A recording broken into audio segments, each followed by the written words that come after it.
Hello friends, welcome to Priya's Kitchen. இன்னைக்கு நம்ம பார்க்க போற ரெசிபி சூப்பர் டேஸ்டியான வெஜிடபிள் பிரியாணி ஆயில் கம்மியா யூஸ் பண்ணி என்னோட ஸ்டைல்ல எப்படி பண்ணலாம்னு பார்க்கலாமா? அதுக்கு 1 டம்ளர் அளவு சீரக சம்பா அரிசியை வந்து ஒரு அரை மணி நேரம் ஊற வச்சுக்கிறேன். இப்போ ஒரு கைப்பிடி அளவு சின்ன வெங்காயம், ஒரு கைப்பிடி அளவு தேங்காய், கொஞ்சமா புதினா, கொஞ்சமா கொத்தமல்லி ஃபைன் பேஸ்ட் அரைச்சு எடுத்துக்கோங்க. இப்போ நல்லா ட்ரைப்ளை ஒரு கடாயில வந்து ஒரு 6 ஸ்பூன் அளவு ஆயில், அப்புறம் 2 ஸ்பூன் அளவு நெய் சேர்த்து சூடானதும் ஒரு பிரிஞ்சி இலை, ஒரு ஸ்பூன் சோம்பு, 2 கிராம்பு, 2 ஏலக்காய், 2 பட்டை, கொஞ்சம் கல்பாசி, கொஞ்சமா வந்து ஜாதி பத்திரி இது எல்லாத்தையும் போட்டு வதக்கிட்டு, வெங்காயம் வந்து ஒரு ஆனியன் வந்து ஃபைனா ஷாப் பண்ணதை வந்து போட்டு வதக்கிக்கங்க. இது கூடயே கொஞ்சமா புதினாவும் போட்டு வதக்கிக்கலாம். வதக்கினதுக்கு அப்புறம் ஒரு 3 பச்சை மிளகாய், அப்புறம் ஒரு 2ல இருந்து 2.5 ஸ்பூன் அளவு ஜிஞ்சர் கார்லிக் பேஸ்ட் இதையும் போட்டு நல்லா வதக்கிக்கங்க.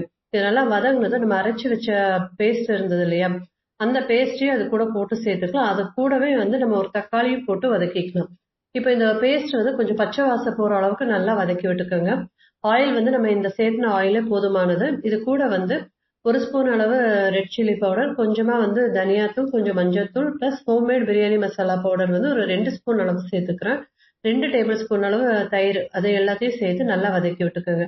இதுல இருக்கிற ஆயிலே வந்து நம்மளுக்கு லேசா பிரிஞ்சு வரும். இதே போதும் நம்மளுக்கு இந்த பிரியாணிக்கு. இப்போ இது கூட வந்து கட் பண்ண வெஜிடபிள்ஸை வந்து சேர்த்துட்டு கேரட், பீன்ஸ் அண்ட் உருளைக்கிழங்கு சேர்த்துருக்கேன். இது எல்லாத்தையும் போட்டு நல்லா வதக்கி விட்டுக்கோங்க. தேவையான அளவு உப்பும் போட்டு நல்லா சாட் பண்ணிக்கோங்க. வெஜிடபிள்ஸ் வந்து இதுலேயே லேசாக வந்து வதங்கி கொஞ்சம் வெந்துடும். இது நல்லா வதங்கி வந்ததும் நம்ம தண்ணி வந்து கரெக்டாக அளவான தண்ணி ஊற்றினா உங்களுக்கு பிரியாணி பர்ஃபெக்டாக வரும். 1 டம்ளர் அரிசிக்கு கரெக்டாக வந்து 3லிருந்து ஒரு 3 டம்ளர் அளவு அரிசி தண்ணி ஊற்றிட்டு அரிசி இது கூட சேர்த்து நல்லா கலந்து விட்டு அது கொதி வரப்போ ஒரு அரை லெமன் வந்து பிழிஞ்சு விட்டுக்கலாம்.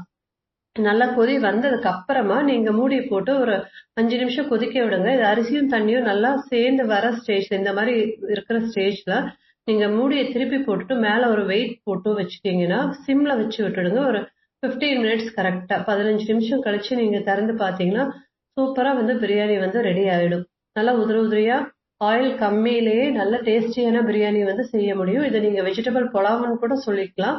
பட் ஆனா வெஜிடேரியன்ல பண்றப்ப இதுதான் வெஜிடபிள் பிரியாணி. ஸோ இந்த ரெசிபி ட்ரை பண்ணி பார்த்துட்டு உங்களுக்கு எப்படி இருந்ததுன்னு சொல்லுங்க.